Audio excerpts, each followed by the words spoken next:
You're listening to the Miracles in Meat podcast. I'm Shane Thibodaux, a fourth-generation butcher at one of the oldest meat markets in the world. My great-grandfather started this business by slaughtering one cow or pig at a time and selling the cuts door-to-door on horse and buggy. Today, our products are enjoyed across the globe. I will attempt to give you some insight as to how we got here and explore the challenges we've had along the way. At Bourgeois, our mission is to preserve our heritage generation after generation through legendary Cajun flavors and the development of relationships, not customers. Since 1891, Bourgeois has maintained age-old culinary traditions that fuel the South Louisiana lifestyle. Over the past 133 years, our Cajun products have gained global recognition, and for tens of thousands of folks around the world, the Bourgeois Cajun Lady logo is a symbol of home. Today, the fourth-generation butchers sit at the 9-foot maple block with loyal customers to discuss the adventures, skills, and passions that guide each of their legacies. These conversations will become priceless resources for future generations of any industry. This is our way of maintaining the spirit, purpose, and traditions of our lost arts in a world of change. 133 years, 4 generations. We're just getting started.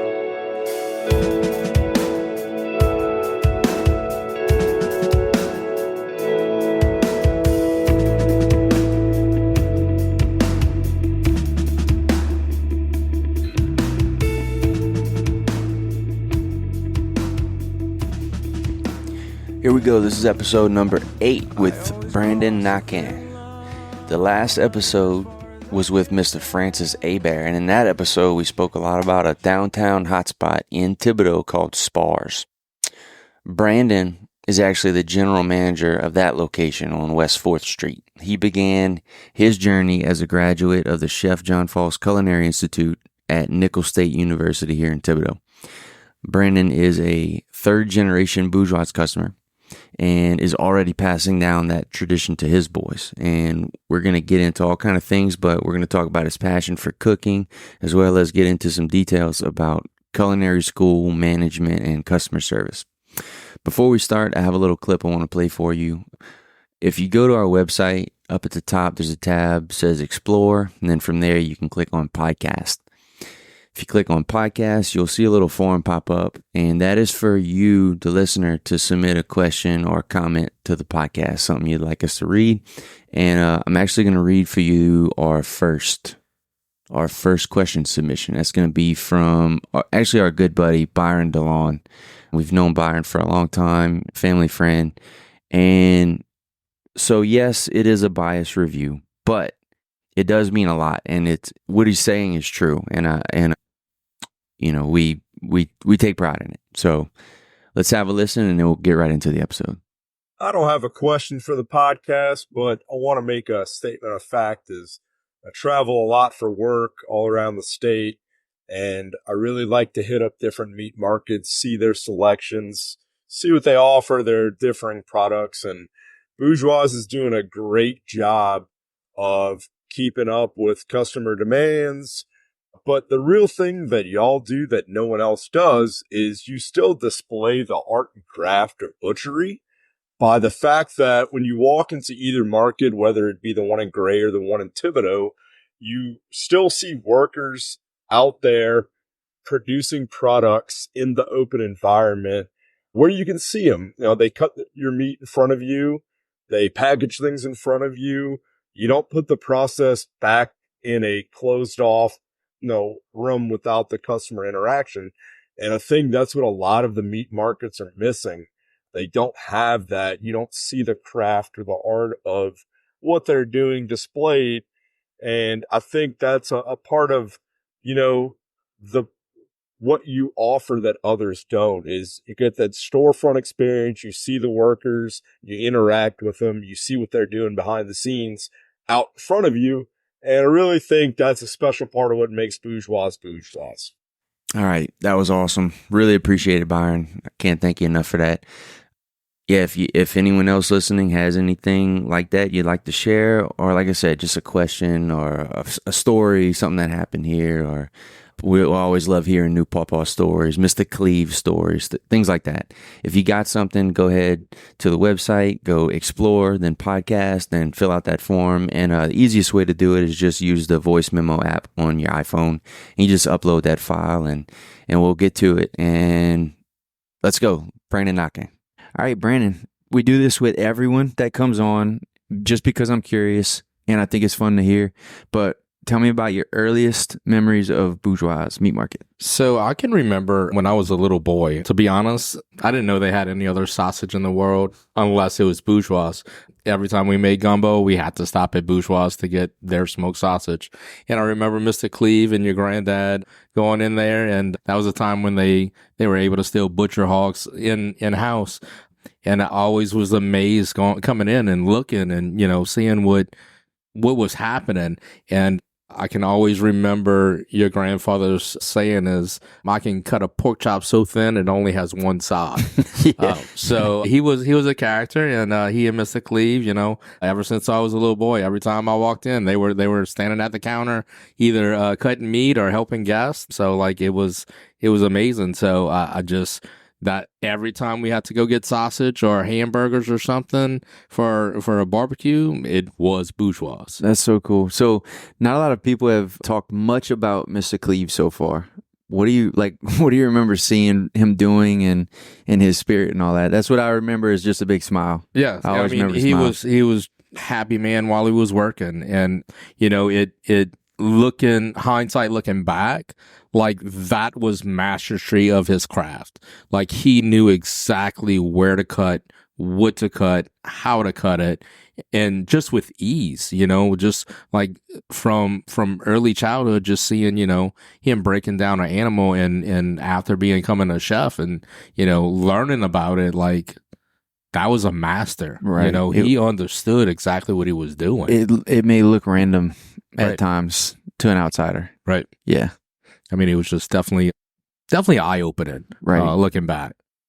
Yeah, Mr. Cleve, I would like to get as many stories about him as I can on here, and I'm sure we'll do that when we get into more of our family members, like my mom, my uncles, and all that. But yeah, you could always see him, in his apron, had some stuff on the apron, and just a really big smile, and just looked like he was happy at work, doing what he was doing. And I think he was. I wish I had more memories of him, but that is my biggest memory is the smile, and all the stories from Pawpaw, Mr. Cleve stories from Pawpaw.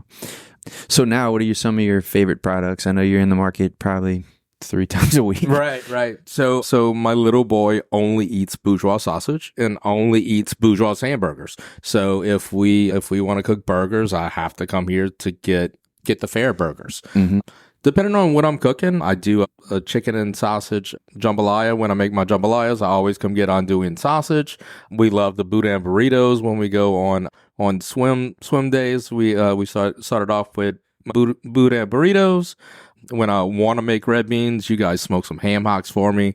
And then y'all tasso is really good when I want to do a shrimp and tasso pasta. So I think anything I get from y'all is my favorite because y'all know what y'all doing, and it's consistent, and it's the flavors I grew up with. And if it's ever not, we want to know. Absolutely, come. That's what we tell everybody. It's always great to get feedback, positive or negative. Mm-hmm. You're only good as the last dish you make or the last product that you put out. So if you hear everything is great when they're in the door, but in public, I went to Bourgeois or I went here or there and I ate there and it wasn't that good. Mm-hmm. Did you explain that or tell somebody, because we can only try to fix it while we're there, It was great.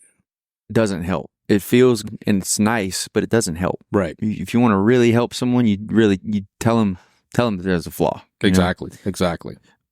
What are some of your like personal cooking styles at home? We'll get into the restaurant stuff later, but just you at home with the family and just Wednesday night after swimming. Right. So I have some really picky eaters. So it's usually like I'll cook one thing for one kid, one thing for another kid, and one thing for my wife and I. Or sometimes we make like 4 different dishes, depending on what we have. But we eat jambalaya at least once a week. My little one can survive on chicken nuggets and French fries, and my oldest, he wants steak like every day. Steak. Hey, what you want to eat for dinner? Oh, I'll take a steak and or something. But in the winter, I like to cook some low and slow, some hearty rib sticking, stews and braising and just stuff that fills you up and makes you feel good.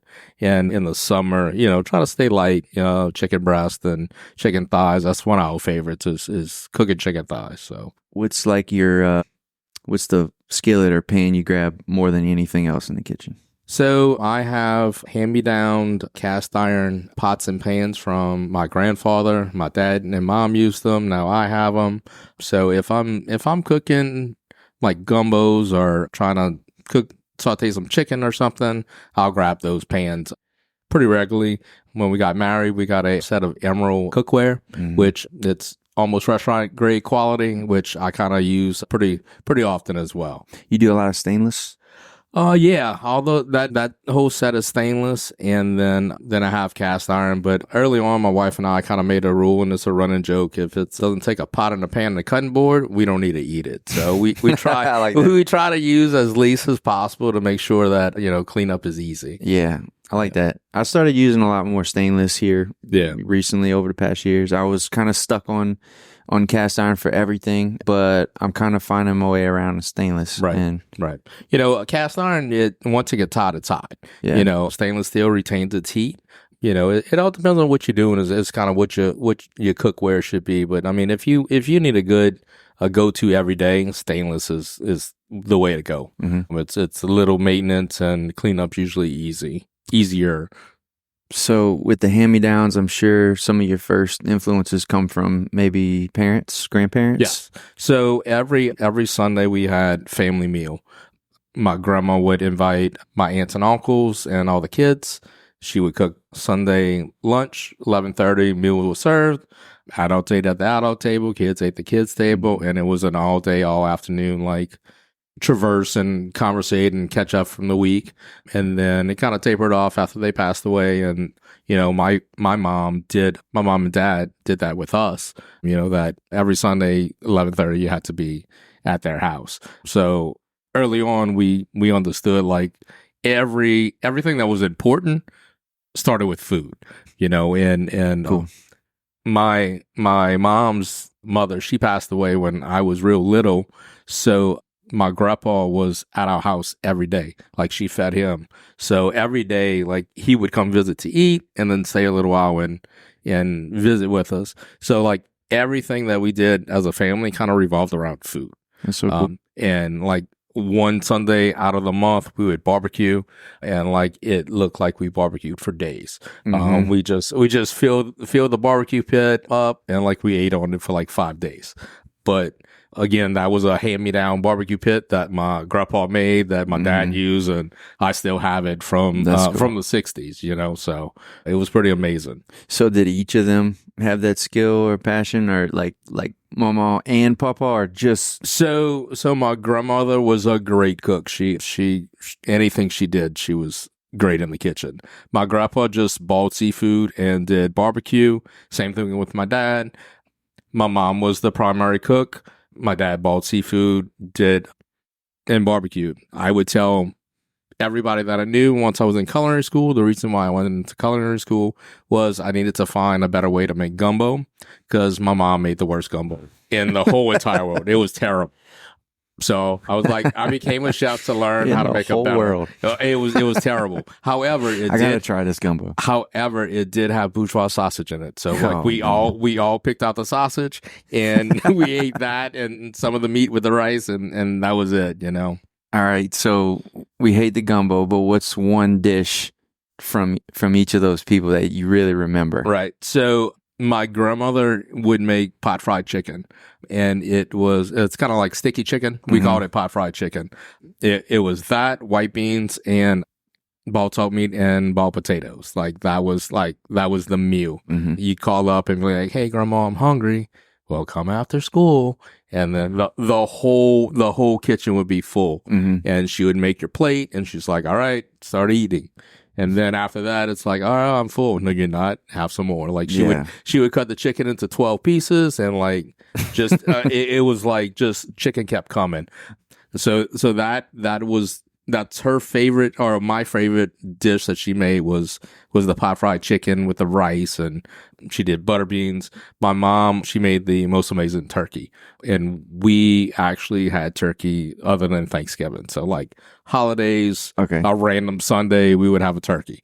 And like everybody was like, your mom makes the best turkey in the whole entire world, which that was great. It was good. And then after that, it came turkey and sausage gumbo. But all right, it was like, oh, I just want the turkey. No, we're going to have gumbo.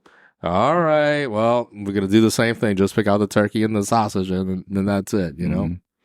You still making these dishes? I do. So when my grandmother got sick, I decided to go one Thanksgiving and watch her make her famous cornbread dressing. And she's like, you need to put this. I'm like, whoa, stop. I'm going to measure everything. I'm going to write it down, the procedures, the amounts, the everything from start to finish. So I wrote it all down. She passed away a couple of years later. I'm like, man, I'm hungry for it. I got an envie. I'm going to make it. So I pulled out the recipe. I made it. You know, I took one bite and I'm like, this ain't it. And I threw it away. I literally, I threw it away. And my uncle was like, what are you doing? I'm like, that's not grandma's cornbread dressing. It tastes like doo-doo. So I'm not going to serve it to you. He's like, well, we would have ate it. I'm like, no, that's not it. Isn't it weird that you have that? And some people don't have that. Yeah. Whatever made you do that, I have the same thing. But whatever that is, some people don't have. They don't understand it. Yeah. I'm like, that wasn't it. So like, I can't let you put this in your mouth. Right. It wasn't good. So I tried it again for Thanksgiving and like for Christmas. And I'm like, it's close, but it's not it. But it's close. So I let them try it and they're like, we can't tell the difference. I'm like, yo, just being nice. I know the difference. I don't know what she did when I turned around, what she added to it, what she put in, what she said. She's probably laughing, but this ain't grandma's cornbread dressing. They keep secrets. They do. That's 100%. It's crazy. Just my like mom keeps secrets. My aunts keep secrets. Papa kept secrets. Right. Just like they didn't want you to understand or hear something, so they would talk in French. You know, and I grew up really close to my grandmother, and she had sisters, and we would hang out on the weekends. You know, they would play cards and do old lady things, and we would come hang out with them, and like they would talk in English, and as soon as they didn't want us to hear something, they would switch up in French. And then one of my sisters one time's like, I don't want to go with you. And they're like, why? Because they speak Chinese. You know, and grandma's like, that's not Chinese, it's Cajun French. And I'm like, well, why don't you teach us? She said, well, we don't want y'all to know what we're talking about. So it's like, you know, it was a lost language now. My grandma on my Thibodaux side, my dad's mom, she only spoke French. And I would get dropped off there when I was little, you know, very little, right? 5, 6, 7. And it's like they didn't know that I didn't speak French. That's how they talked to me. Right. They only spoke in French. I didn't know any of it, but it didn't stop them. Right. Exactly. It talked to me all day. Yeah. And then they would say tete, and you knew that you were a hard head. That's good. So tell me a little bit about your family. I know you got some boys. I've kind of gotten to watch them grow up, actually. Absolutely. As you're in and out of the market. So they are fourth generation customers. I have 2. One's Tyler, he's 12, and one Sawyer, he just made 9. Like you said, they've been going to Bourgeois since they were born. Yeah. And it's nice to see like the customer service that you guys give them. Like they open up the door and your staff is like, hey, Tyler, Sawyer, let me get you some beef jerky. And then the next thing you know, like they're rattling off exactly what they want. Not like, not here's what I'm here for. Not specifically what I'm like buying, but it's like, here's the stuff that I want to get while I'm here. Like, hey, I want some beef jerky, or hey, I got some beef sticks, you know, and it's like, it's gonna be so cool, man. The first time you see them pull up in their truck, right, and get out like that, like they're the man. Yeah. And that's what they do. Like they open up the door and they're like, hey, Miss Stacy, or you know, I need it. I want this, and this. And I'm like, yeah, I guess. That's, you know, cool, why not? Why not? That's really cool. Yeah. What are some So tell me more about the family. What do y'all like to do? Maybe outside of cooking, and how's the family work? Both my wife and I work, so we like never see each other. So we kind of ships in the night some days. But when we all get together, we try to do some sort of family activity at least once a week. That way, we can kind of just keep up with each other and keep up how everything's growing. Both of my boys are swimmers, and we swim 5 days a week, so they get to run their energy out. They swim. Not we. Yes, they swim. They have been swimming since they were, Sawyer since he was 2 and Tyler since he was 4. And they've really become really good swimmers. My in-laws have a pool, and on Sundays we would swim recreationally, and then we started swimming. We used to do a race where whoever wins gets to pick supper. Well, now, sad to say, I will lose if we do that contest anymore. So we don't. That way, I don't have to let them win and pick what they want to eat for supper. But no, they start in 6th grade and 3rd grade this year. So they're excited for school and can't wait to see them grow up and see what they can accomplish. We want them to be productive members of society. Sure. So, we trying to raise them the right way and all that fun stuff. But, it is what it is in this day and age, Yeah, I think they'll do well. Yeah. You're also in the fire department. I am. The Thibodaux Fire. Let's hear some more about that. So I'm the 4th generation volunteer fireman. My family was really big, is still really big in Fire Company Number 1. That's the station that's downtown. So, it's really good to give back to the community. And our family, kind of had a little tradition of, when you turn 18, you join the fire department. My life was kind of crazy when I was 18, so I kind of didn't go that path. I bounced in and out every once in a while, but lately I've kind of jumped back in and found my place and found my role. They get to have a chef cook meal once a month. So I think our membership has grown just because on Monday they get to get a good meal, and it's a great brotherhood. We really, really think of each other as brothers and sisters. We fight like brothers and sisters. We always supportive.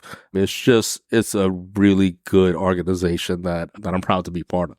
And correct me if I'm wrong, Thibodaux is the largest volunteer in the U.S.? It is one of, if not the largest volunteer fire department in the country. And what's that look like on a number? So we're a little over 500 active members.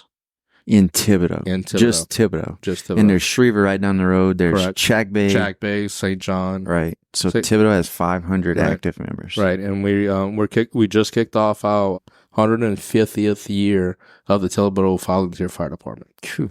So it's, this great organization has been protecting Thibodaux for 150 years. So which cool. Is unbelievable. There's some pictures of my grandpa, I believe, on the first Thibodaux fire truck. Mm-hmm. You got some old pictures with that thing somewhere. I can maybe dig them up and maybe link them to this if I can. Yeah. So you said you didn't go the fire route. What were you thinking in high school? So in high school, I was actually, going to be a nurse, and then I had some family illness and family deaths, and it was like that's not for me, and I kind of did some soul searching and figured out what am I passionate about? And growing up, I was a fat kid. I loved food.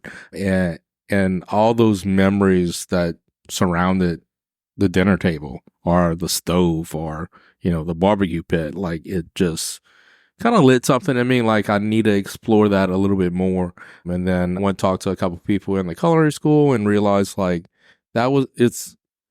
graduated in 2003, so that would be 99.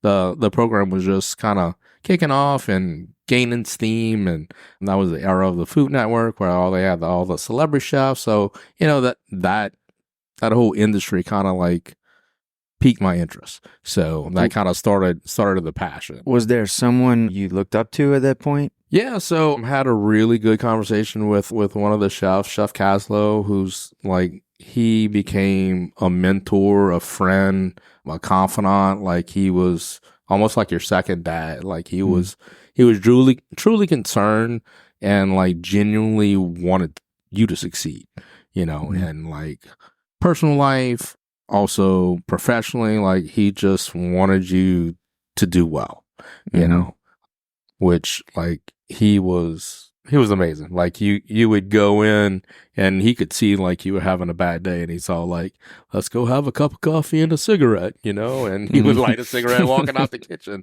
like, let's go talk. And then you look, and then you knew it was like, great, it's going to be a 45-minute conversation with Chef Caslow, and it's going to be rough. And that's someone you met in high school. Yeah. And then, so obviously that kind of is what got you motivated towards culinary. And then you graduate, and did you go straight to Nicholls? So yeah, I graduated. I was working at Rouse's at the time. I did a whole bunch of things from buggy pushing to working in the meat department, working in the office. And I worked at Rouse's, and they had a scholarship that they offered for culinary students. So I was thankful and grateful enough to receive that scholarship while I was working for them. So it was kind of like, let's just go that route, see where it goes. And what's it like? Which I don't know. As an outsider, I can't imagine what a culinary course is like. Right? Is it heavy book? So when we started in the culinary school, we were in Go Hall, the corner of Go Hall. So it was a very small, tight-knit kitchen. And so you can either get a bachelor or an associate's degree, which you have to take your sciences, your maths, your Englishes, as well as a couple of business courses, as well as culinary classes. So you got a real well-rounded education, and being in culinary, there's a lot of math involved, with recipes, and especially in bacon, where there's formulas that you have to use. If you start off with a recipe that's this small and you need to do it for 1,000 people, there's a bunch of conversions you have to do to make that happen. So, you have to be pretty proficient in math, and being able to speak to people. You needed speech, right? And if you wanted to run a business or be a chef, you had to know some financial information. It's a lot more than just cooking something and put it on the plate, right? Because your product is what you're trying to sell. So you need to figure out that it costs this much, and I need to make this much to keep the air conditioner on. So you gotta. It's a business, as well as an orchard. As well as art, right? It's a lot that goes on, and they were able to teach us proper techniques, sanitation, proper techniques, what flavors go with what flavors, and then we always had the running joke is in culinary school, the best thing is you get to eat your homework, and the worst thing that you have to do is eat your homework. Sometimes we had great dishes, and sometimes it was like, yeah, don't eat that. It's not good. Yeah. So, is it heavy into like the chemistry of flavors and combinations of acids and stuff? Right. That's what I think. So it's like it's a balance. You have to understand like what the ingredients do. If you're gonna add salt, it's gonna not just be salt, it's going to enhance whatever other flavors you have. Or if you want to add a specific herb, if you want to roast a chicken, you want to elevate it a little bit, add a little bit of rosemary, a little bit of thyme, and that'll elevate the flavor a little bit.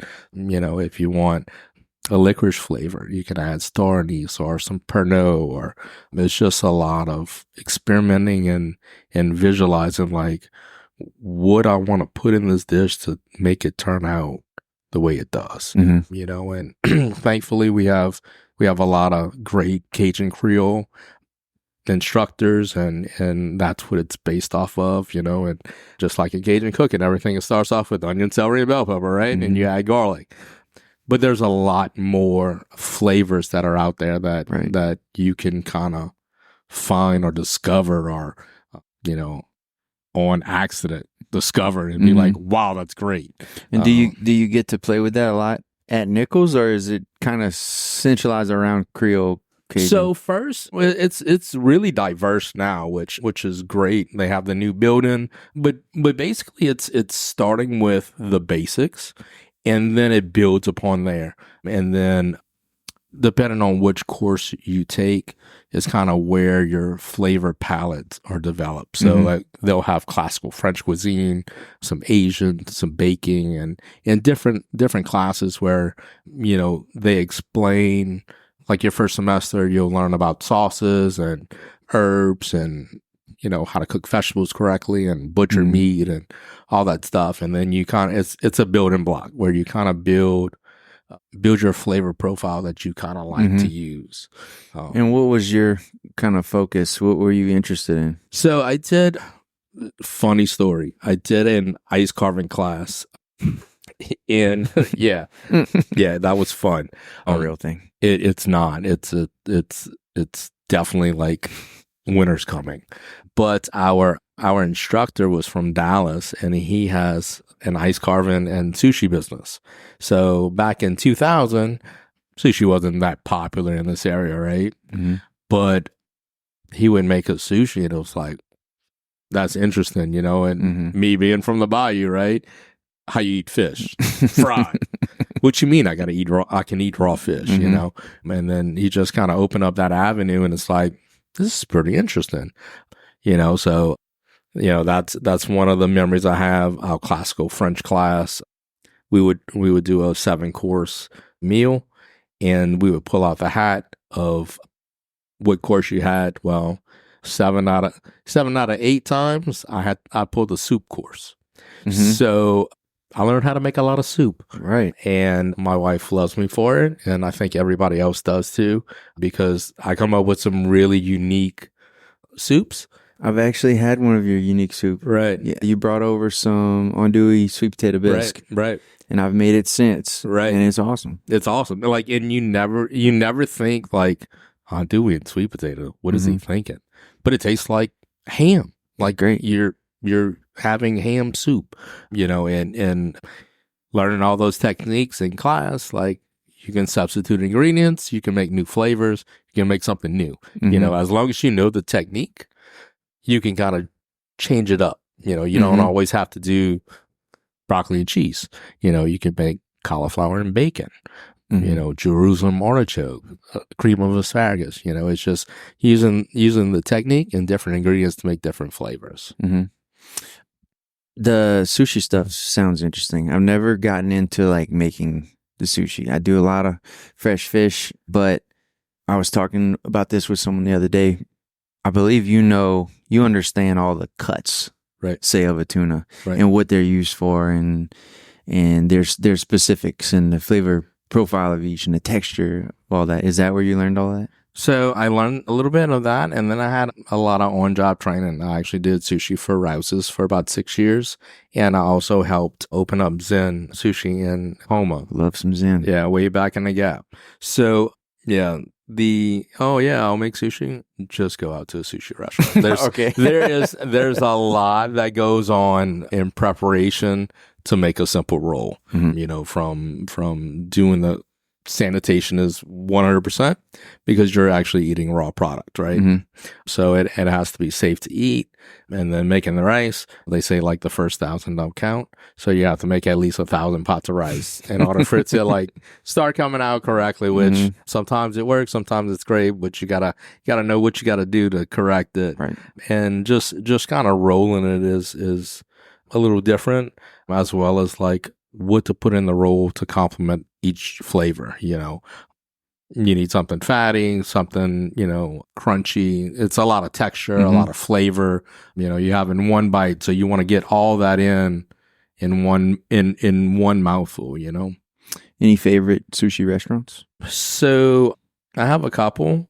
We used to go to Tsunami, and then Yakuza House. We stumbled upon that last year. We went to the LRA show, and he was breaking down a tuna, and we went eat at his place, and it's amazing. Yeah, like it's the real deal. I haven't been. Make a reservation. My wife goes to Kano. Yeah, haven't been there either. Yeah, but after doing it for like 6 years, it's like I really don't want to eat that. But I will, you know, and I used to have some friends we would get together and it would be like, hey, you making sushi? And I'm like, you're an accountant, you doing my books, And so they would show up with like rice and fish and stuff and be like, hey, let's have a sushi party, Yeah. Look, I ate a boudin burrito yesterday, so I know. Yeah, I know the feeling. Sometimes, hey, dude, a boudin burrito is just what the soul needs. Not after 6 years. Right. All right. Was it easy, the schooling? No. Was it hard? It was challenging. We had a small facility, just timing, and it took your life. We were at the point where like it was almost like we were working in the kitchen, where we had big block classes. So you would be in the kitchen from 7 a.m. till noon. And then, is it? Oh, hey everyone, watch this. Watch what I'm doing. Now you do it. Is right. that how it is? Yeah. It was a lot of like almost on the job training kind of thing.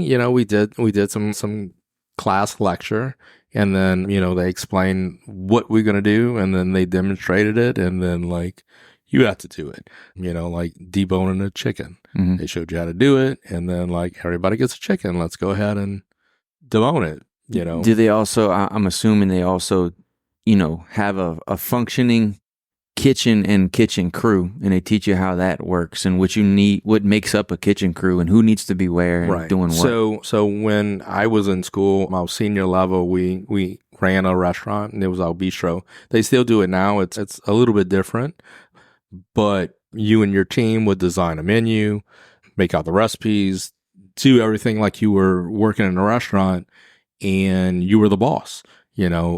You had service, and people paid to come eat, just like a real restaurant. Everybody came in, and they ordered, and you had to cook it, you and your classmates. So you would say, this person is going to be sauteing, this one's going to be making salad, these guys are going to do dessert, you're going to be busting suds, the whole gauntlet. And you were graded on the service. Did everybody enjoy their food? Mm-hmm. Did it take too long? How much y'all burnt? All that stuff that goes on in a real restaurant, was kind of like that was the benchmark on mm-hmm. how well or how poorly you perform. Any fights? Oh yeah, absolutely. Yeah. So we have a saying like between rush, whatever I say to you, it ends at the end of rush. Like, sure. I had some people, I hated them from 6:45 to 8 o'clock. We would curse at each other and call every name in the book. But like 8:30 when it slowed down, we would go outside, sit on milk crates, grab a soda, and like nothing happened. Because, it's high energy, high paced, high volume. You just gotta like roll with the punches, so to speak. And like usually by the end of the night, it's like, yeah, you are an idiot. I am an idiot, but we're going to be back at 9 o'clock in the morning to do all this all over again. Mm-hmm. So it's kind of one of those things that we kind of understand in between people in the industry. Like, we may say some harsh stuff during mm-hmm. service, but it's just because I still love you. Yeah, I still love mm-hmm. you. It's mm-hmm. just a high stress environment, and like you messed up, like that's and it's like yep, and it's a lot of accountability and ownership. Like I screwed up 2 steaks, which I messed up the whole ticket, and then I had to start all over, and then it put us behind, and next thing you know, 12 people showed up, and like now we're in the weeds, and we can't get out. Mm-hmm. So that's how it should be anywhere, man. Yeah. If something's wrong and you know it to be wrong, you ought to be able to say it. Right. And then the problem gets fixed and everyone's better for it. Right. It's just here, we have a job to do. If I don't fix this issue, the job won't be done right. Correct. Maybe I could be a little more polite, but if it's wrong, it's wrong, and I have to say it. Right. And we chefs have a notoriety for being hotheads, So mm-hmm. we're just passionate about what we're doing.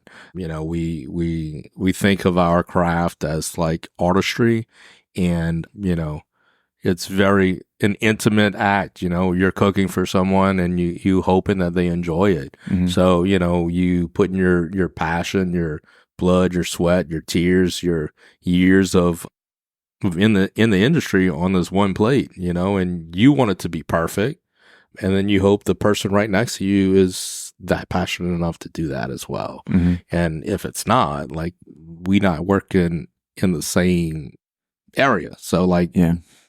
put it up, Yeah.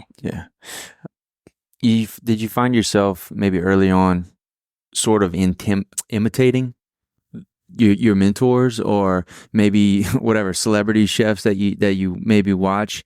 Is that like the first step? Is like, I need to, this is my favorite person, and I need to get like them. You gotta find your passion, find your mark.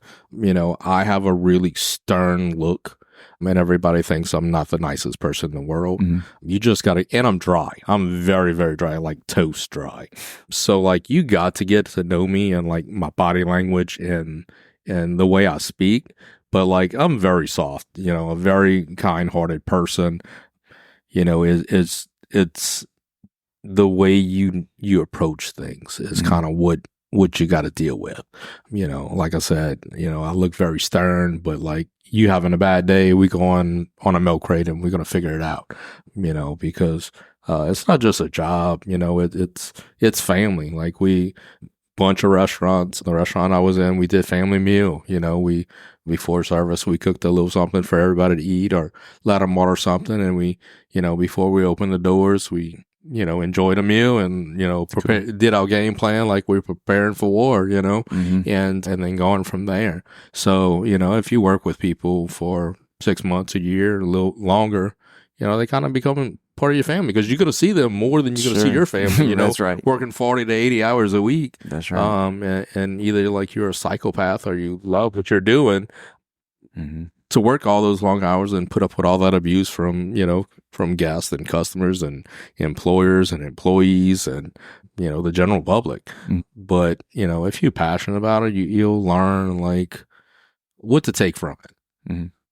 What's the progression look like? What are you looking forward to? Say you're coming out of Nicholls Culinary. What are you looking forward to? Like, does everyone there want to open their own restaurant? Does someone want to move to Italy and work for so-and-so? So, thankfully, like, Nicholls has a really good network of knowing people, knowing chefs, knowing people in the industry, and they kind of do job fairs and whatnot. They also are connected with a couple other culinary schools, so you can go to school in France at the Paul Bocuse School, which is one of the world-renowned culinary schools, and learn from the chefs over there. We had one classmate, he backpacked through Europe working at restaurants, and now he has 4 restaurants in the city. We have some people that went the corporate route. They're working at hotels, casinos, hotels. Some are business owners, some are food bloggers. We have some bakers, just all walks of the industry. Some people have graduated culinary school and are doing something totally different. Right. It's one of the crazy things is you get a 4-year degree to make $15 an hour, when you first start out, because, nobody really wants to hire somebody straight out of culinary school. They some people have a little chip on the shoulder. I graduated culinary school. You put them in the kitchen. It's, they can't cook out of a paper bag.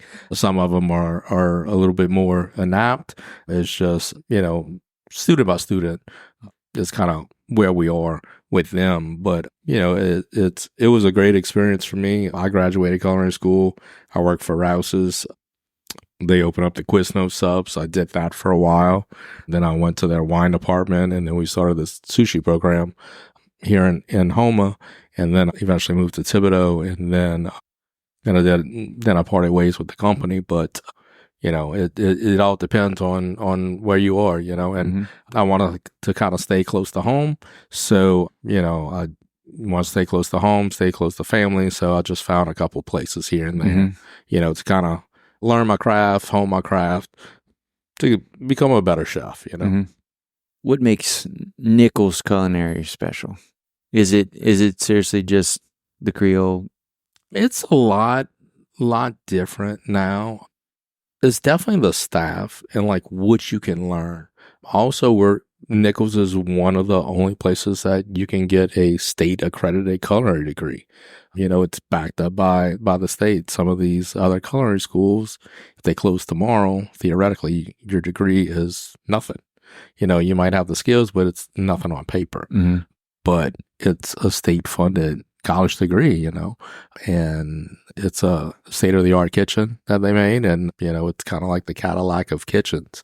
That That love you can to see that. that you can learn your craft, and then you know, you go into some little mom and pop restaurant, it's like, well, where's this and that? Oh, we don't have that. We got a stove. We got a stove and an oven. Where's the air fryer? Yeah, make it happen. You know, where's the sous vide machine? Oh, we don't sous vide here. Yeah, You know, keeping it simple, right? right? I like to keep it simple. We keep everything simple here. I like to do that at home as well.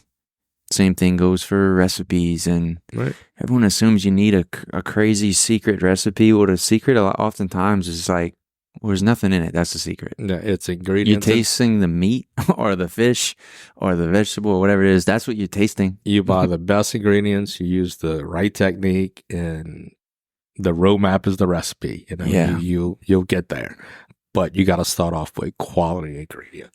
There's no point in buying or working hard to get high quality fish if you're gonna soak it in garlic and whatever Or- other flavors Or you. get a steak from Bourgeois and marinate it in an Italian dressing. You know, Yeah. like you know, and if that's you. You know, but you know, why mask Yeah, a restaurant quality steak with Italian dressing when all you need is salt and pepper and let it shine, you know. simple. Just keep it well, we have a saying, keep it simple, stupid. Yeah. You know, just make sure that you use the best ingredients and treat them respectfully, Mhm. you know, and you're going to make a good dish. Do you have? So you talked about you're heavy on the soups, but do you have your own kind of style or maybe flavor profile? Like if your wife tasted something, would she know it's yours? Would Yeah. she know Brandon Yeah. cooked this? Yep. Or she has the, hey, taste this, make it at the house, you know, or I saw this recipe or heard about this. Can you make this? Mhm. You know, she saw somewhere a year ago, candied jalapenos. She's all like, oh, we ought to try that. Or this place was having candied jalapenos. Let's get some. And I'm like, I can make that. So, Right. so we make candied jalapenos, and now it's like every 3 months I have to make 5 pounds worth of candied jalapenos, and people are like, hey, when you got some of those jalapenos, I want to get some for you. So like I'll stop at the little Spanish market and buy up all their jalapenos, and they're like, what are you doing with all these? Mhm. You know, I'm like, hey, making candied jalapenos. So Did you grow up hunting or fishing at all? I did a little hunting, little fishing, just like everybody in the bayous in South Louisiana. Were y'all into that kind of camp lifestyle? It was anyone in the family? we did like side of the road or somebody's field every once in a blue moon kind of fishing. I married into a camp, so I have use of a camp now in Tulac, and we do some saltwater fishing. We take the boys out. My father-in-law graciously enough, you know, hosts us, and we go and we fish, and I clean the fish, they clean the boat, and then we always have at least a fish fry while we're there. And nothing tastes better than redfish or sheep's head, you know, straight out the water on the back dock when the breeze is blowing and you drinking beer, you know. Yeah. So we hunt a lot, and we go to we had Uncle Donald's camp often, and one of the special things about the camp is cooking at the camp, Right. And kind of the mentality we have is like we're just going to use whatever's there, Right. So whatever we kill something or bring something, we just try to bring minimal and then use whatever else was already in the freezer. Correct. And so we always bring a little bag of fish just in case, just in case, and we bring some French fries and we bring a French bread and a couple onions, and you know, if we're gonna cook, if we have a bunch of friends and neighbor campers that are there, we'll try to cook something special. But that's usually my invite to someone's camp is, hey, we going to the camp, you want to come? And can you come cook for us? And then yes, absolutely, sure. Yeah. Or like I don't have a lot of time to do some hunting and stuff, but it's all like, hey, I killed 2 deers this weekend. Would you help me butcher them? I'm like, dude, you know my fee. A pack of sausage, and the backstrap, and I will help you with your deer. You know, and couple wild pigs and whatnot. But usually, like, that's my fee is I'll help you, and grew up willing to or learning like you help your neighbor, and that goes back to the fire department. You're helping your neighbor, member of the Knights of Columbus, you help your neighbor. So just trying to instill that in that was instilled to me, trying to instill it to my boys is, you always help somebody out. So that camp cooking, that's kind of how I try to cook at home. I like to wing it. And I think I got that from she never has a recipe for anything. Again, she's lying. To be fair, she's lying. She probably has about 12 cookbooks and like a whole bunch of stuff she's written just down. Not giving it to there. me. Yeah. So I'll ask her how to cook whatever, so-and-so soup or whatever.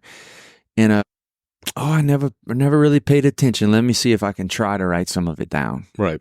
Which is always a lie because it never tastes like hers. But it's taught me to just kind of use what's in the kitchen, and I'm not afraid to turn the fire on before I know what I have. Right. And I love that. Right. To me, that's what my passion is in cooking, is like, I like running around the kitchen and opening the fridge and running to the deep freezer and like, all right, I'll just use this instead. I love that. That's fun. It's kind of like Chopped, Yeah. You gotta, hey, I got this to start with. What am I cooking?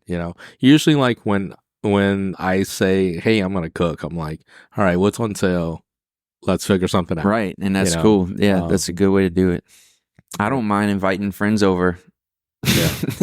Right. Doing that. Right. Pulling it on my ass. And, and being a chef, being invited to somebody's house, it's like, oh, I don't want you to eat this, whatever. And I'm like, dude, it doesn't matter. Like, I'm here. Like, I'm just your friend. Like, I eat hot dogs. Like, I can only have a bologna sandwich when I'm at the camp. Like, I eat bologna sandwiches. So it's not everything has to be 5-star or good. It has to be restaurant quality. Like, I eat just like everybody else. For years my supper consisted of a Little Debbie and a glass of milk. Or a sandwich, and that's what I ate. I'm cooking steaks all night long.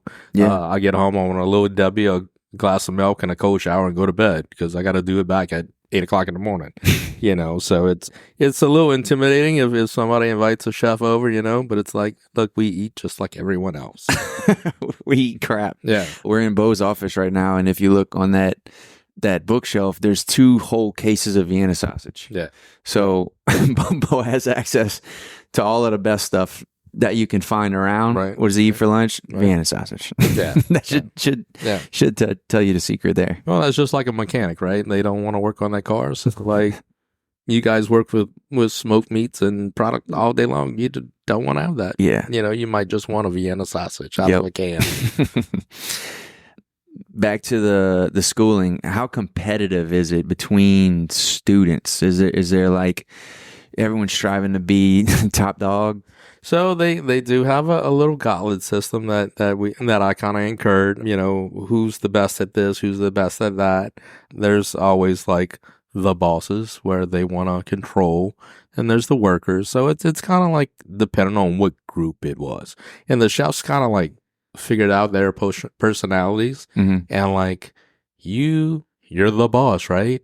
You're gonna go work with the hardest person who can't get along with himself, and it just kind of broke up the diversity where, like, in the real world, what happens, right? You might have somebody that's mentally unstable, or somebody who's really passionate about what they're doing, or like somebody who's just here for a job. You don't know their work ethic, but you have to work with them. So like, it was kind of like a little psychology while you were working. Sure. and figuring out like how to work with people, how to talk to people, and figuring out like, okay, I'm terrible at decorating cakes. Like, terrible.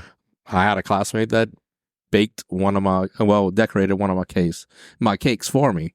She hated to butcher meat, so I did her butchering. She decorated my cake. So like, it was find out what you're good at, and surround yourself with people that things that you're not good at that they're good at, and then you're gonna wind up. That's a business, man. Yeah, you're gonna wind up being successful. Yep. If you can understand that at a young age, Right. you can be very successful. And Sure. of course you want to be the best out of everything, but in hindsight, like, I realize I suck at decorating cakes. I can bake cakes all day long. Decorating them, it was I don't have the patience to do it. So, even now when somebody's like, hey, bake me a cake and decorate it. So, like, it's going to be. So you go to Rouse's and you buy. It's going to be very minimally decorated. It's going to be delicious. However, it won't look like Ace of Cakes. All right. So kind of switching from the in the kitchen to maybe like over the kitchen. I know right now. So what's your role at Spahr's right now? So at Spahr's right now, I'm the general manager of the downtown location, which at that role, I am in charge of the whole restaurant, the kitchen, as well as the front of the house service, and leading the brand of the restaurant there. So we're very passionate about what we do and who we are. And, it comes out on every plate of catfish chip or every Bloody Mary we serve. I love Spahr's. Yeah. Spahr's is a big staple in our family. It's one of those generational places for us. Absolutely. My grandpa was there every morning. I'm sure you've seen his face a lot. We used to, all the cousins, we would go at like 5 a.m. every Wednesday. We did that for maybe, I don't know, a year or two. And it was just a place we would all, we were all married and, having our first kids, some of us second kids. And it was like the one time we can all get together and chit chat and grab a cup of coffee and a biscuit and solve all the world's problems or figure out what your problem of the day was. And why were we doing that is because our role models, Papa and our uncles and Mr. Francis and all those old guys we see, they're there before us. Right. And they're there more than us. So that's just like challenging us. Like, okay, if they're 90 years old and they're finding value in going to Spahr's with their buddies every morning, there's got to be something to it. It'd be easier not to, but maybe we should try it. Right. If they're saying that's the smartest thing to do, maybe we should try it. There's some interesting conversations that goes on every morning at that table, and it's unbelievable. And it's all different walks of life, all different age groups. They start off with the oldly retired, then next thing is the newly retired, and then it's the working man, and it's like you said, it's generational. One will get up, one will replace a seat. It's like the adult table and the kiddie table. Right. It co-mingles together, and, we at Spahr's, we provide a caveat for that, and sometimes we get in the conversation with them, because we want to show them, like, we generally care about all of our guests, and especially the ones that come like every day. For instance, Mr. Francis just celebrated his birthday. We made him a birthday cake. We made him a birthday cake because you can only turn 96 once, right? And he was upset that we made a fuss about it, but like. You kind of like our papa, everybody loves you, you opinionated, and we love you, and we just want to just show you, at least one time that somebody else is caring about you. Right. But man, how special is that? You can't just open up a business and have it be the resident mastermind location. You know what I mean? That is a problem we have every day is, we open the doors and in restaurant wine, the industry wine is you open up the door, you don't know what's coming in. You don't know if you're going to be super busy. You don't know if you're going to be, begging for customers to come in. It's just, you have to find your niche. And I think downtown has the knowing and the calling of like, it's a place where it's home, or it's in the extension of your home where you can come and sit down and have a cup of coffee and not be rushed for your day. Or if you're in a rush, you can come in and out, and everybody comes in at the same time. They do it's routine, and it's sometimes that's what some people need is they need a routine.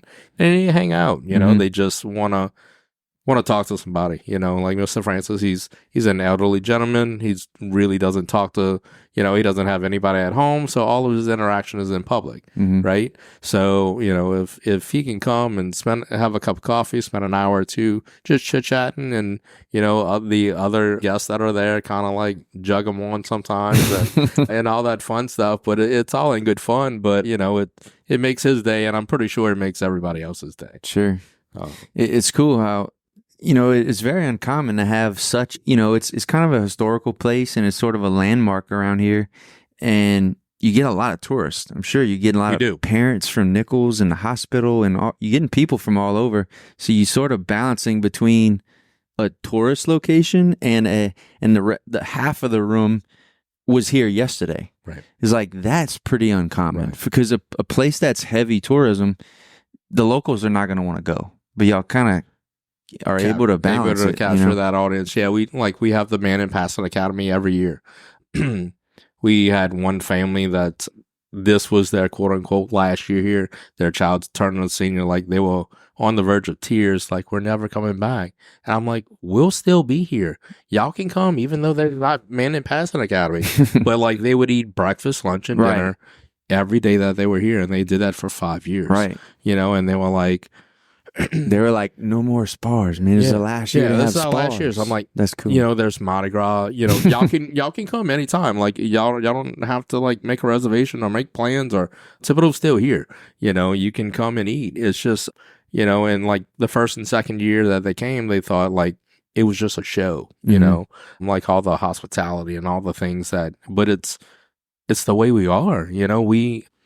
We want to have hospitality at its finest level. We want to exceed our guest experiences, and we can appreciate all those things that, some tourists come in because they heard about us. That means we're doing something right, or those repeat customers that come in all the time, we're doing something right. Yeah. And it's, we are definitely like living our brand values. Yeah. And that's what's so vital with mom and pops or independently owned locations, is like, you have to do it right 100% of the time. And or make it right away. Make it right. Because you don't want to hear on the street, or like you in Rouse's, I had a bad experience somewhere, and you're like 2 hours over, and yeah. What you mean you didn't like my Bourgeois hamburgers? It's like, you want to stop and have that conversation. Like, what did we do wrong? Yeah. How can I fix it? Get in my truck. Because it's not like, we want you to be happy. We want you to be satisfied with your with our product. Like, what did we do wrong? And how can we correct it and make sure that we want to be back in your good graces? Right. In some places, to give them another chance. In some places, it's not. You write them up. It's not worth it. But yeah, as far as is that type of place, for me, I'm always comfortable and never had anything go wrong. But I know if something were to go wrong, it's a simple fix. As long as you let someone know, we are 100% sure to fix it, or at least attempt to. So what was it like transitioning from the stove to the books and hiring and so I went from Rouse's. I worked at a hotel for a little bit, and then left there and worked at a restaurant in Vacherie for about 10.5 years, which I was the chef and the manager.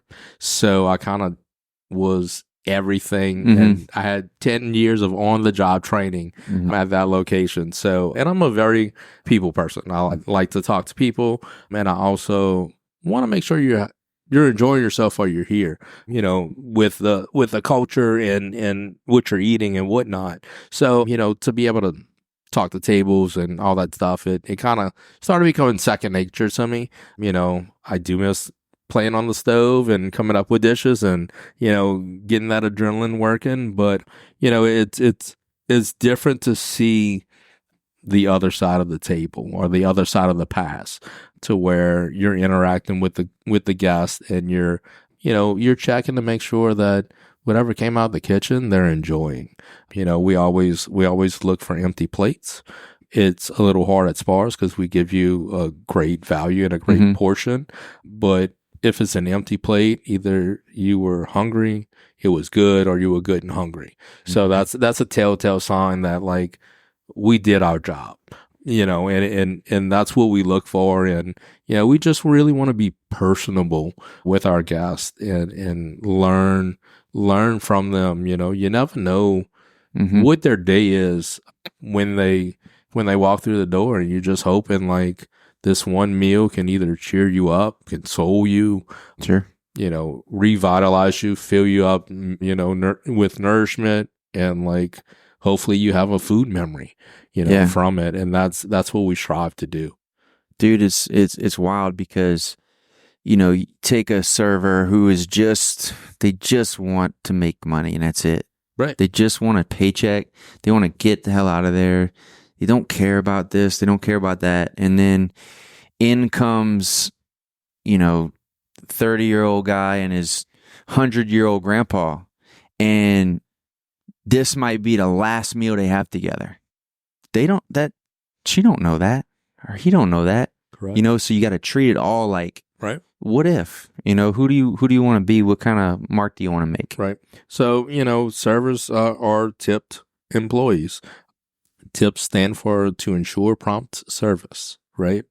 So the guest is giving you a gift from the service that was given by you.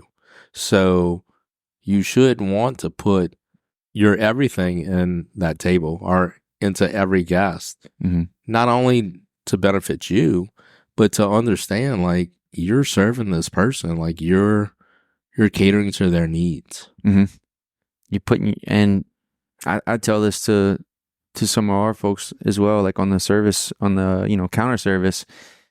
Maybe you don't want to be here forever. Maybe you want to be here for 6 more months, and that's fine. And yes, I and we want you to give good service, but what if you give great service and the guy you're serving, I don't know, is the hiring manager for Danos, right? And he can't stop thinking about you, and he comes give you a job. Well, look at that Phil. Puts you right where you want to be, right? Look at Phil Cass. Exactly, it's a perfect story. Or for us, we have the hospital right there. Like you never know if a person's coming to eat and just got diagnosed with cancer, and they're down in their dumps, but like.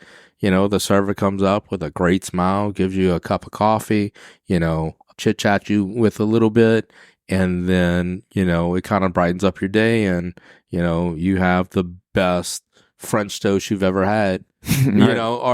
And it could make you stop thinking about that bad diagnosis that you had, or like giving you the will to change or do something. So you never know what the person that's sitting in the chair that you're about to service, what's going on with them. So like you just want to make sure like you hold to your brand standards and you offer some great hospitality. What's the hardest part? What really stresses you out? Which struggles do you have? So, in this industry, staffing is really, really difficult. This day and age is to, hire the right staff, retain them, train them, get them to do, standards. Sometimes it's like you got to do at least the bare minimum. We want you to succeed a little bit more, but you have to do at least the bare minimum. And sometimes that's a little difficult. Not just at Spahr's, but in all the restaurants I worked with. It was some of them, like you said, are here just for a paycheck, and some of them, they don't want to be here. But it's why. Why are you still here then? We talked about pluses and minuses. If you're just going to be a negative, like why stay here? If you're so unhappy. But it's just, you figure out like, what can you do to motivate that person to try to do better? And we at Spahr's, we really want to help people grow. We've seen some employees that we saw something special in them, and we want to help them out. We've kind of watered them a little bit, and they become from a cook to a kitchen manager, or from a server to a front of house manager. So we definitely want to promote from within, Mm-hmm. and we're really big on the family. So we really want close knit family, and be able to, you know, train our employees and nurture them and watch them grow. Mm-hmm. Anyone you're, I guess, who you're learning the management side from? You read anything? You Yeah, watch? so like I said, you know, in culinary school we had some accounting classes and to learn financials, and we do have someone on staff that takes care of our books for us, and we interact on a weekly basis. But it's to understand all those caveats. It's, you know, learn about labor and food cost and product cost and overhead and all the things that happen. You know, it's a business. You know, you worried about the bottom line all the time, you know, and what affects sales is how many people come through the door, you know, and how to get those people keep coming in the door and keep coming back. That's the real struggle is, you know, how do we keep, you know, we're known for this.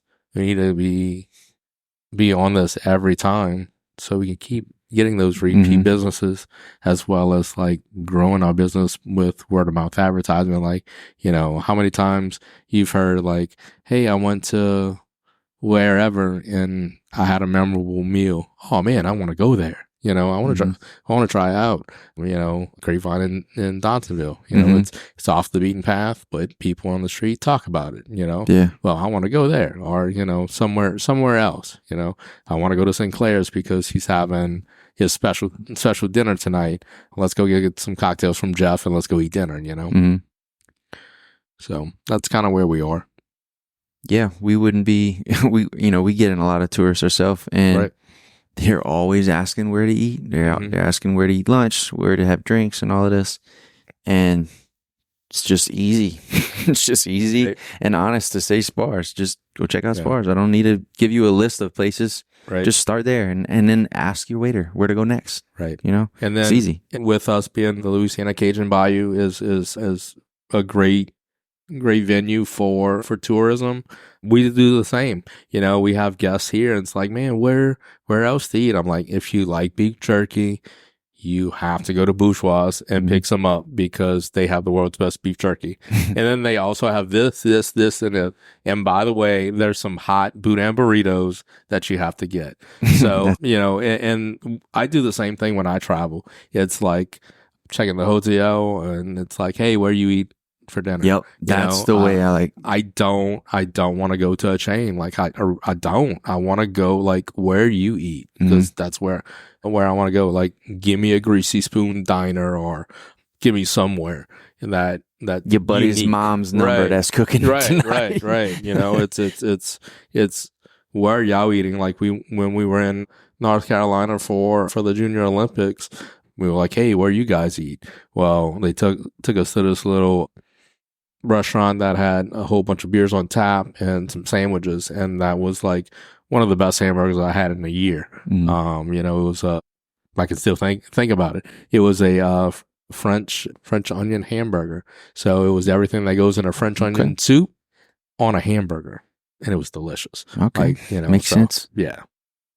Tell me a little bit about this Louisiana seafood cook-off that you just did. This was, what, 2 months ago, maybe? Yeah, it was right about 2 months ago. So every year they host a competition to represent Louisiana in the national seafood cooking contest. It's put on by the Louisiana Seafood Board to promote Gulf seafood and Louisiana seafood, and you have to apply and go ahead and be selected. And out of 75 chefs that entered, I was humble enough to be chosen and went compete, which it was very enlightening. I haven't done a competition in a while, and to be able to be cooking in front of all those people with all the caliber of chefs that were selected was pretty neat. So it was a great experience.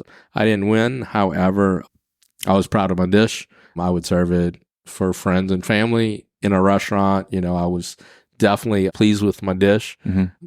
The judges liked it, but we didn't win. However, it was cool. What were the rules? So the rules were you have to use Louisiana seafood product, and everything had to be done within an hour, and you also have to cook everything there. So all ingredients had to be raw, and you started from raw ingredients, and had to go from there, and you had an hour to go. And what'd you cook? So I did a Zapp's potato chip crusted catfish with boursin and asparagus and Louisiana crawfish risotto with Bloody Mary caviar, and we did a celery oil with Bloody Mary caviar. Yeah, that's what interests me. Yeah, it's some really cool food science. We used a product called agar. It's derived from seaweed, so it's kind of like a gelatin jello. And we took all the ingredients and the flavors of our traditional Bloody Mary, and we were able to make kind of like boba out of them. So when you bit them, they popped, and it was a Bloody Mary in your mouth. So it was pretty unique. And then the Zapp's Cajun craw taters, we crusted catfish with it. One time we were at the camp, and we were running out of fish fry. So I was like scrounging around. There you go. Like, what can I do? Well, I get to have a bologna sandwich and Cajun Zapp's craw taters. So we crumbled them up, and we battered some redfish, and we fried it up. And like everybody was like, "Oh man, this is so good." I'm like, I don't know if we drunk or if it was good. Doesn't matter. We were good and drunk. So I'm like, well, let me try it again. So we tried it a couple more times. It worked out. I did it when I was at DJ's for a couple of weekend specials. Everybody liked it. So kind of kept that in my back pocket. And so I was originally going to do it with red snapper. But then, working for Spahrs, and I'm all about humble ingredients, making them, elevating them, and what's catfish, right? It's a humble ingredient that, doesn't get much culinary credit. So I'm like, well, let me give that a shot. And, we tried it out, and it worked. We cooked it a couple of times, and everybody was like, man, it's delicious. And I'm like, yeah, we're gonna run with that, and we were, like I said, we were happy with the dish, so it's history after that. Where'd you get the crawfish? So we get the crawfish from a packer in right outside of Rain, Louisiana, in Welsh. So we get our crawfish tails from them. And then you said you fried the tails? How'd you prepare the tails? The crawfish? Yeah. We put them in a risotto. Okay. So risotto's it's an Italian rice dish. It's basically a wet jambalaya. And we put some boursin cheese and heavy cream and riching it up and also put some asparagus for a little color and a little texture. And another chef, the Grady V chef, Brent Daigle, he was there too. Right. Were you guys like eyeing each other up and ready to take each other down? So we know each other professionally, and we kind of gave each other like the good luck and I'm gonna beat you kind of thing. It's a great camaraderie. We met the day before at a restaurant. We had cocktails and just learned about the rules and learned about each other and all that stuff. And it was a pretty fun, enlightening experience where all the chefs were on the other side of the table. People were waiting on us, not us waiting on them. And we were able to chit chat and talk about trends in the industry and what's going on in your life, in your culinary life, and how to balance some of the things that are going on, between like what's going on in our profession in general and like what specific problems you have in your restaurant and how to fix that, So we each did a little round table kind of discussion and just shot the breeze for a little bit. But when the day of the competition, it was all business, everybody was like, arr. So, but we all got our station set up and we went outside for a quote unquote a last minute smoke where we did a little quick powwow and wished each other good luck, So I wonder if everyone was intimidated of the Thibodaux boys. it's hard to imagine what do they see? Yeah, when we show up, they're like, oh shit, that's the guys from Thibodaux. Yeah, we were. That's how I hope it is. We were above I-10 for sure. We were in Monroe, so and every once in a while I can throw a down the bayou accent at some people. So I was able to hit that, and I brought a pirogue and a whole catfish, so make a little smoke and mirrors, and we had a good time playing host. Yeah. Bringing what's so great about Louisiana is, one thing is our local seafood. I would have drugged the whole catfish in on hooked to a jug line. Yeah. So I had to pick him up several times. The lieutenant governor was like, "Hey, I need a picture with that." So it was a big one. Yeah, Okay, yeah. It was like 35, 40 pounds. We got it from our fish market. Nice. And yeah, Mr. Redneck caught it like the day before. So it was nice and fresh and just really nice. So I was like, man, we need to bring a whole catfish out there. And we were like, we also going to be making Bloody Marys. So one of the MCs was like, I went to Nicholls. I know all about Spahr. So I'm like, he goes, what about the Bloody Marys? So I'm like, you mean this Bloody Mary right here, mister? And he's like, yeah, Bloody Mary. So it was awesome. What did Brent cook? Brent did, I think, a redfish stuff with an andouille stuffing, something like that. And I think it's something that's served at Grady V's every once in a while. Anything wild? Anyone make anything wild or outside the box? I guess yours is pretty damn outside the box. Right. It's somebody made some crab meat stuffed pasta. The winner was a simply seared tuna, and he made a really nice sauce and some pickled vegetables. I mean, it was just a different layer of flavors from the chefs. Like we had one guy he owns a smokehouse, so he did like a sous vide smoked grouper and made like a little taco with them. So it was just like a whole gauntlet of like nobody did anything that was like similar or like just like the winner had a little Asian flavor. We had one guy that was like Cajun Creole. We had one guy that was French inspired. We did some down home flavors but upscaled. So it was just a whole different caveat of like food taste and food experiences and techniques. That sounds like it would have been a fun one to judge. Right.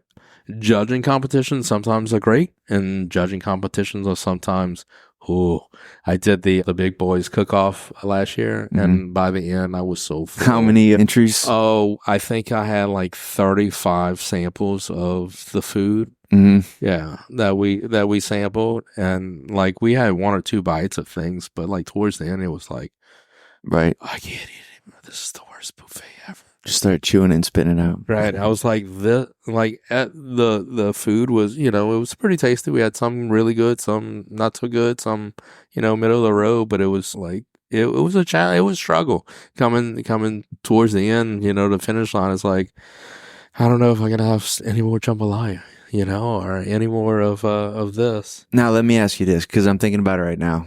I'm in a cooking competition. I know what it needs to taste like. Right. And it's minute zero and it ain't there. Right. You submit it. Yeah. Or you pull it. Yeah. You throw it in the garbage. Yeah. I don't know. What would you do? So I guess you can't cop out and not submit it. You have to take the loss, right? Right. If it doesn't taste like it's supposed to be, I'm not serving it. I'd rather throw it away. If it's not right, I'm not serving it. I'd throw it away. Right. Because when I submit it, I want to bite it and say, yep, this is the best I could possibly make it. Right. And it tastes exactly like I want it to taste. If it doesn't win, it doesn't win. But here's what you need to taste. Correctly. Yeah. Correct. So like, unfortunately somebody burnt a dish and submitted it. And, we took a bite and unfortunately it was like, everybody was like, they burn it. We had some that the rice wasn't cooked all the way.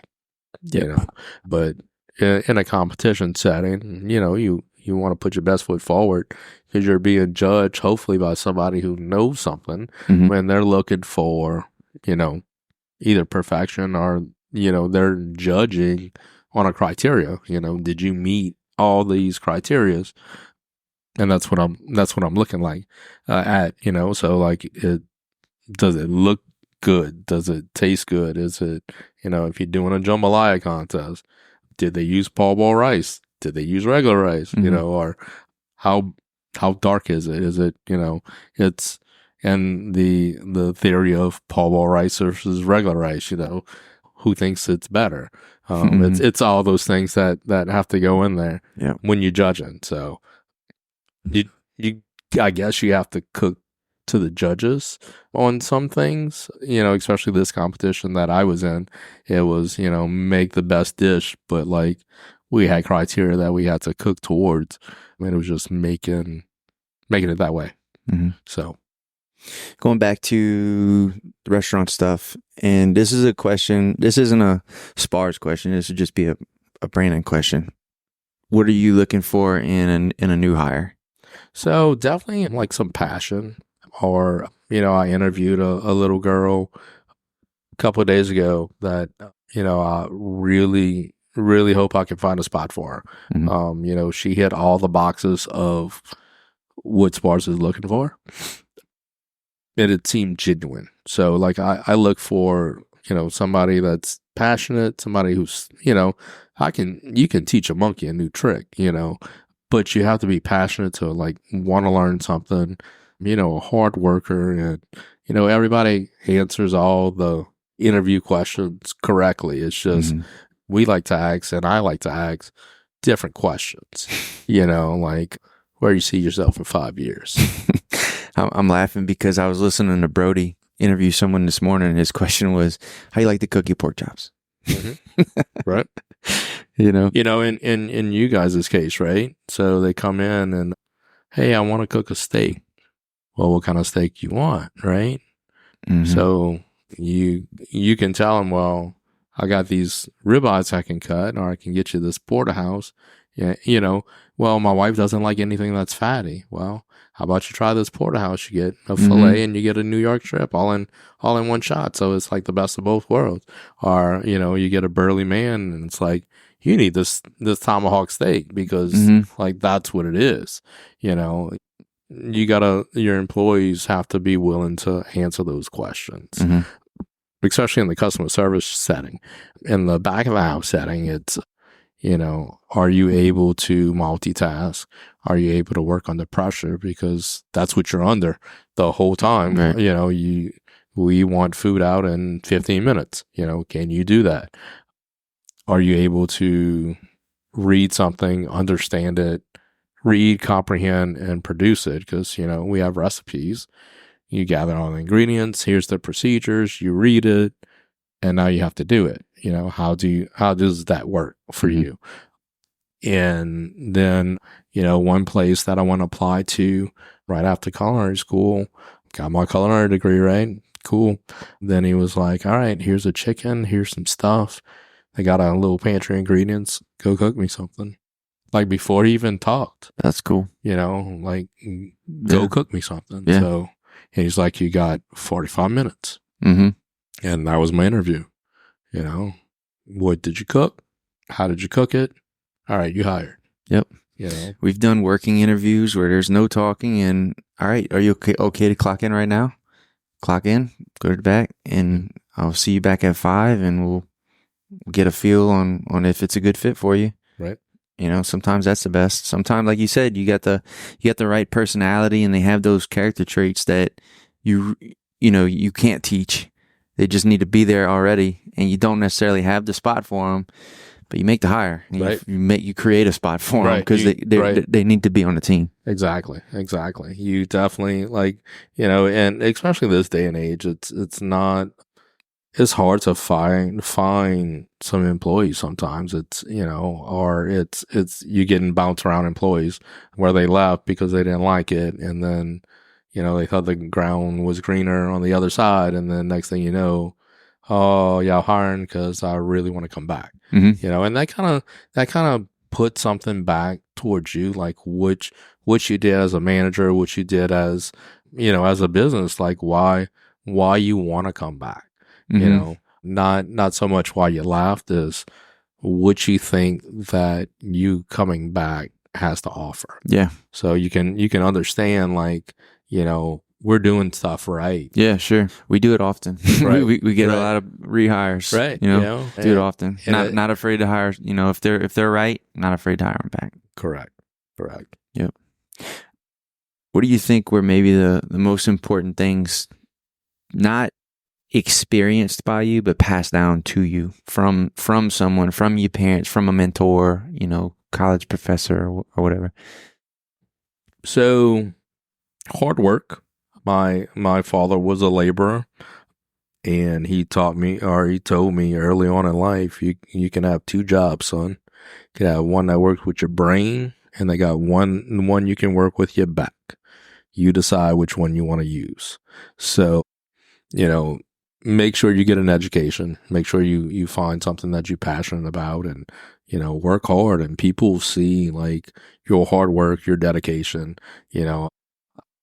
I worked at places, for a while, and like I was like, man, this place is just not for me. But I'm gonna work there until either I find something better, or you gave me the experience or the grace to hire me, and I'm a team player. I wanna do right by you because you gave me the opportunity to learn or to provide for my family. So I'm gonna make sure that I do my best while I'm there.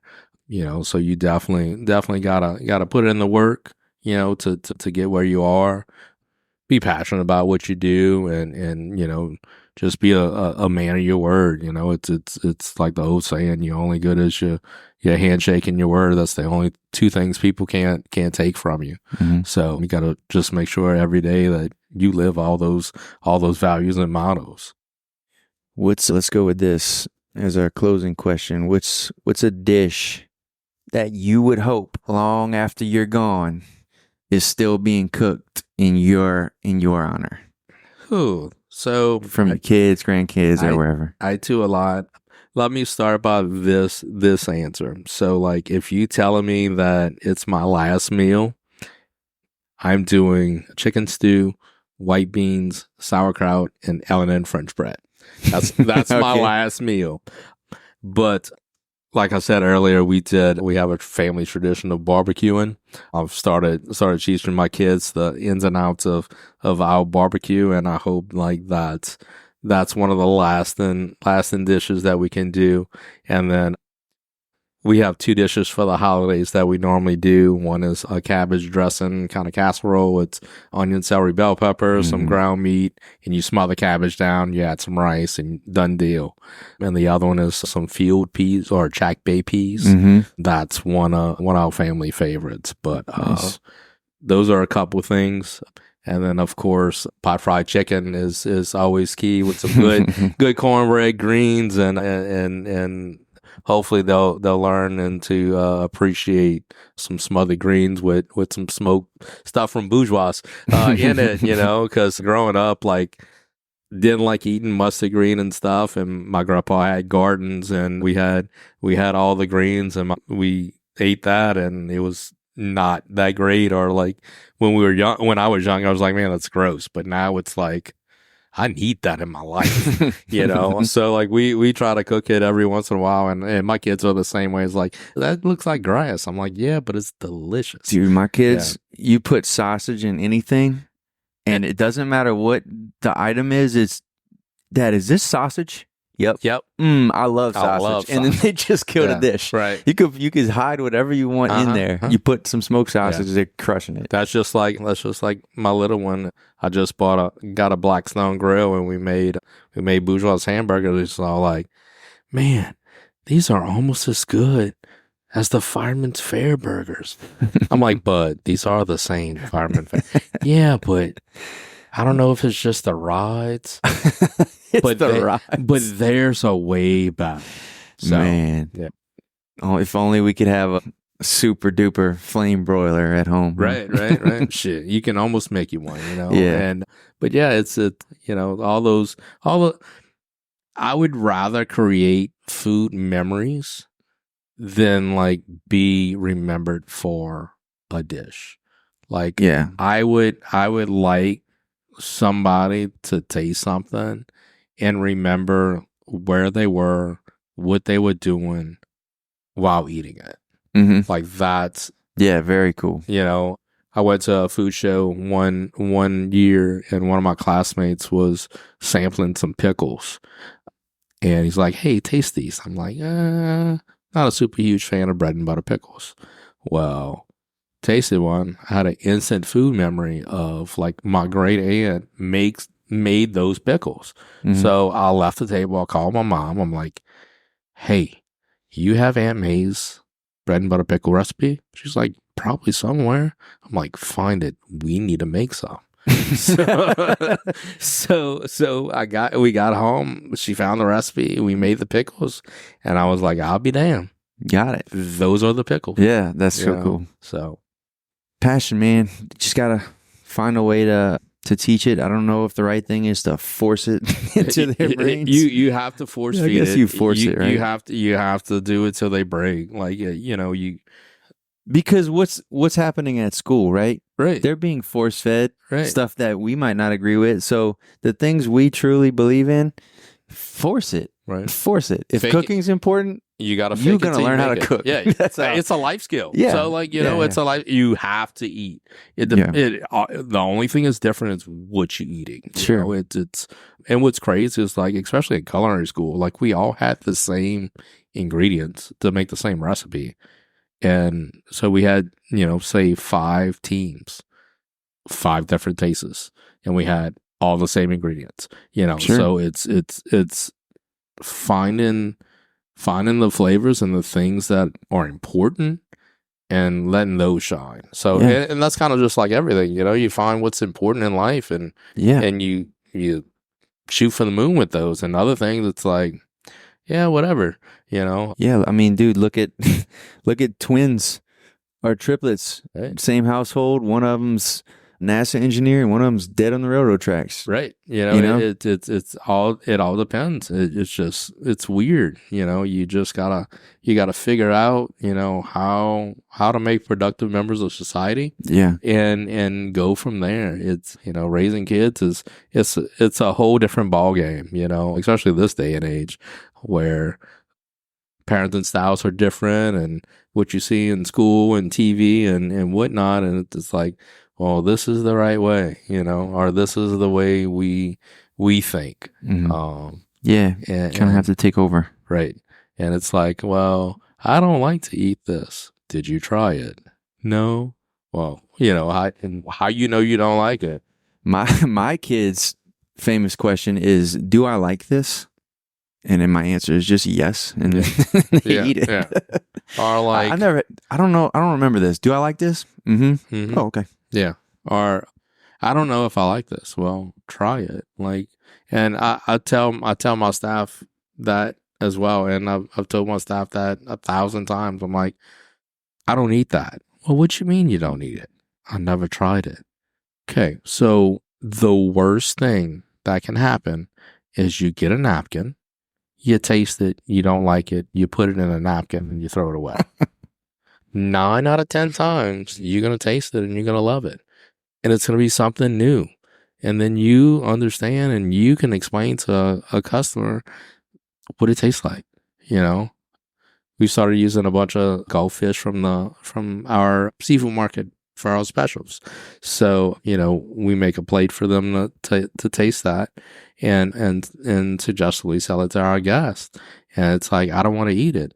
Well, you're gonna have to eat it. Like, you're gonna have to try it because like you need to be able to explain like what a hogfish is Mhm. and what a hogfish tastes like, which that has become my new favorite Gulf fish. And it's ugly.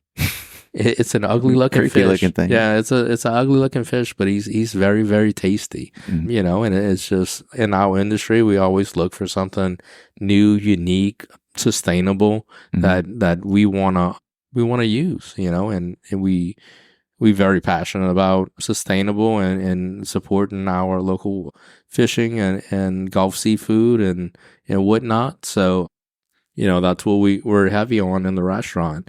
And I find myself doing the same thing is, we're gonna find stuff that like means something and we're going to use it to eat, you know. Like, you guys have been open since 1891.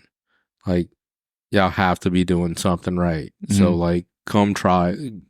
We're making a jambalaya. We're going to get bourgeois andouille and sausage. You know, you just got to use what's local, what's fresh, and just kind of help everybody out. You know, if it's a local business, small local, support them, because, you know, they're your community.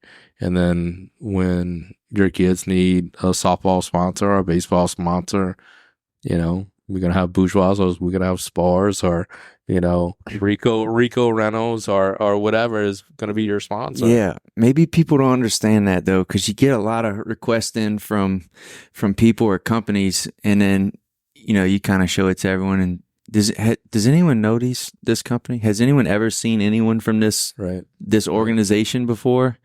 No. Right. Okay. Then we'll pass on it. You want to support people that support you. Right. Right. What about the guys that are in here daily, you know? But yeah, I guess they don't really think that far. Yeah. Yeah. So talking on trying things and tasting things, that's so difficult. And I can't fathom why an adult wouldn't try something. Right. If you're allergic to something, sure. But if it's that you're afraid that it's going to taste bad, exactly. Right. And we started doing these shows, and, you know, we're sampling jerky, and people will pass and say, I don't eat beef jerky, you know, or, you know, I don't like that. I said, have you tried ours? No, but doesn't matter. I don't like beef jerky. Right. Look, just try this. Hand them a piece. No way. I'll give you $1 if you try it. No thanks. I'll give you $5 if you try it. All right. Pops it in her mouth, then buys 3 or 4 packs. Right.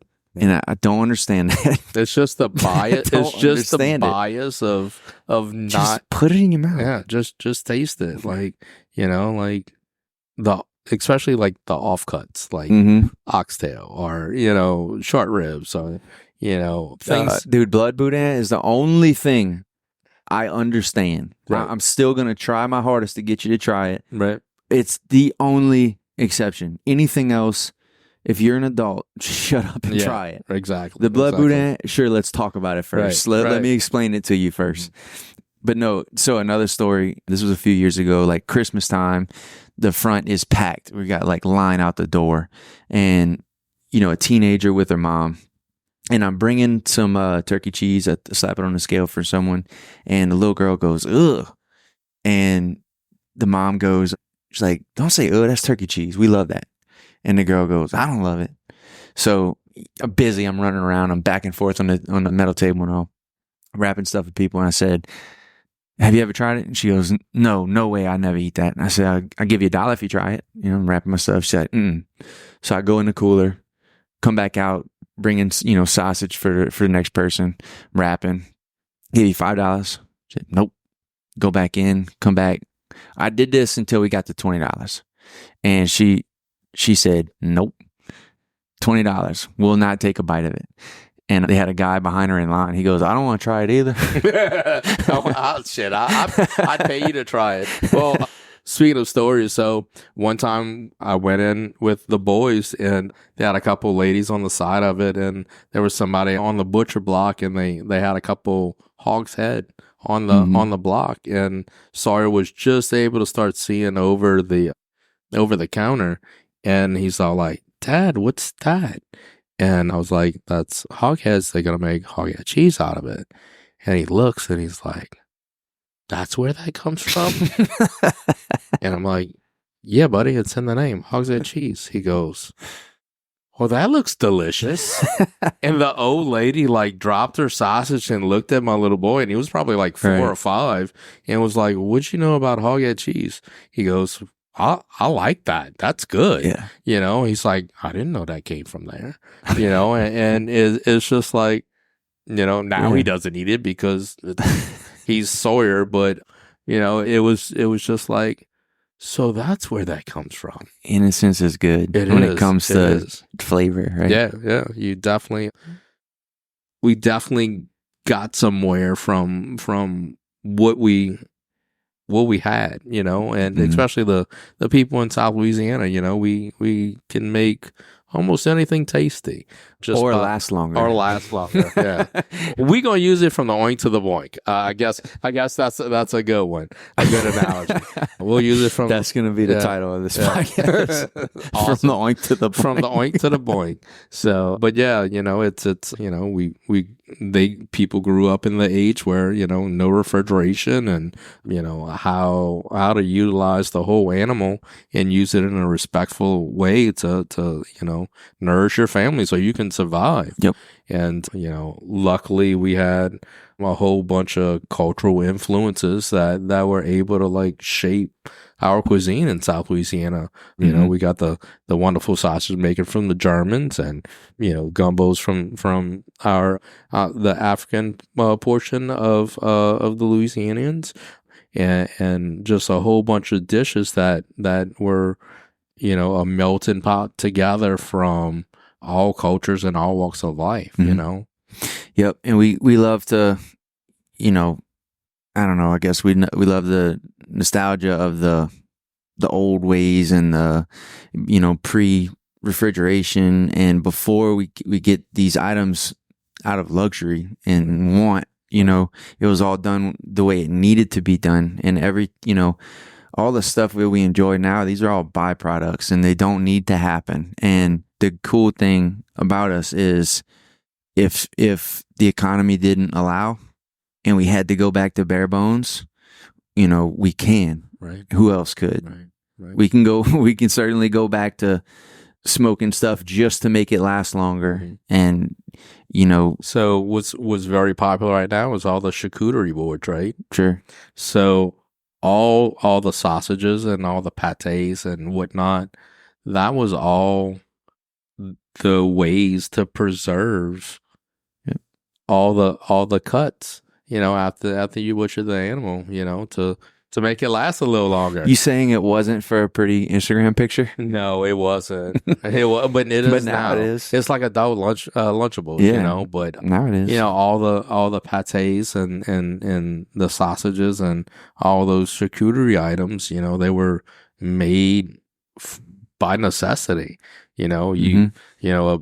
A big animal, you can only eat on it while it's fresh for so long, and then you have to do something else either to preserve it or share it or so it doesn't go to waste. And especially the people in South Louisiana, we don't like to waste anything.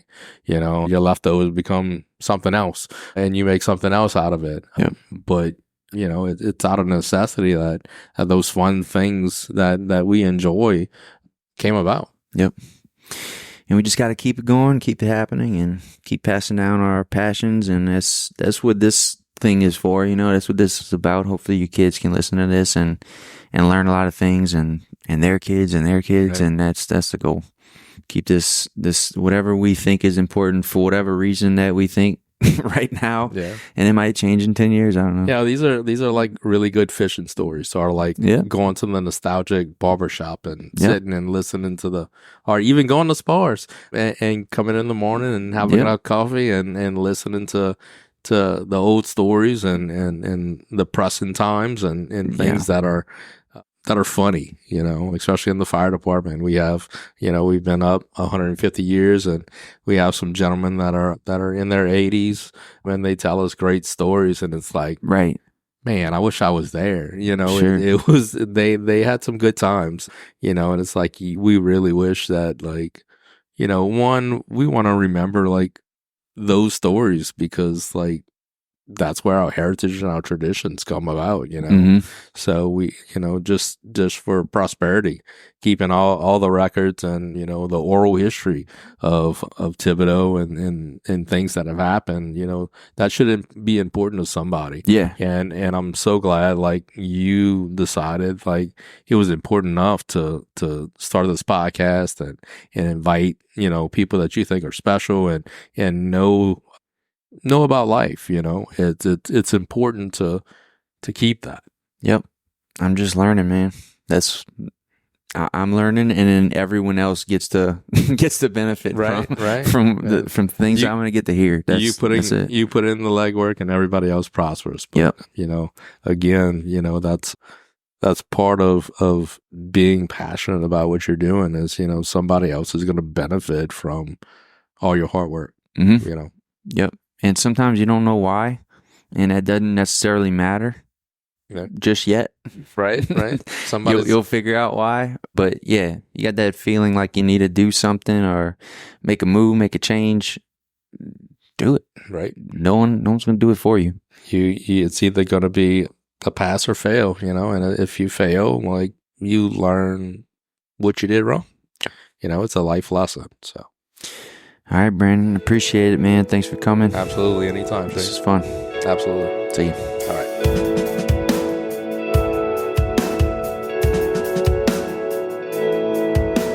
All right, that's it for this episode of the Miracles of Meat podcast. We ask that you share it with at least one person in your life that you think needs to hear it. You know, if you got a little something from it, you got some little goose pimples, or it just gave you some feel goods, you know, send it to someone else. Let them feel that too. And if you loved it, please leave us a 5-star review. That'll really help out. And if you only loved it like 4 stars worth, please do not leave a review. Same thing with the 1 through 3. Not interested in any of those, only 5 stars.